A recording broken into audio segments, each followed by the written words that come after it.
Welcome to this short online tutorial on structuring conclusions delivered to you by the Ask Academic Skills service. We're going to be considering the purpose of a conclusion, the typical structure of an assignment conclusion, and we're going to look at some tips to help you write a conclusion too. Let's begin by considering what is the purpose of a conclusion. It allows you to highlight the strongest and most significant insights from your research. So you have to be decisive and selective in terms of summarising the main points of your assignment. You should also reinforce the position that you outlined in your introduction and which you try to develop in the main body of your assignment. You may also want to consider any wider implications of your work too. Here is a typical structure of an assignment conclusion. What questions can you ask yourself when writing conclusion? Let's take these stages step by step.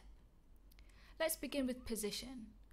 You want to consider what was your position that you outlined in your introduction, and to what extent did you manage to develop this in the main body in order to appropriately answer the assignment question. You want to review your main points that you raised in the main body and then consider any wider implications. Here are some tips for writing a conclusion.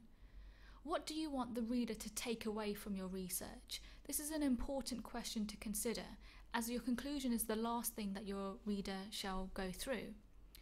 You want to reflect on your argument and consider the extent to which you managed to prove this. Be reflexive, reflect on the limitations of your research and possibly make recommendations. A top tip is also to refer back to your introduction and aims to help tighten your overall structure of your assignment.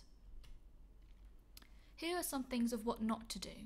You shouldn't spend equal time summarising every point you made in the main body of your essay, and you shouldn't bring in a bunch of new points and references in your conclusion either. Again, introducing new information is more fitting for an introduction, not a conclusion. Another thing that you want to avoid is to suggest a new argument to the essay question, as you want to be summarising the things that you have already done rather than introducing new things. In summary, remember that conclusions allow you to highlight the strongest and most significant insights from your research.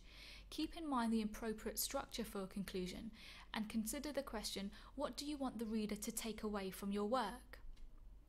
For further information, check out the Ask website and Blackboard pages. If you're a Brunel student, you can also book an appointment with an Ask advisor.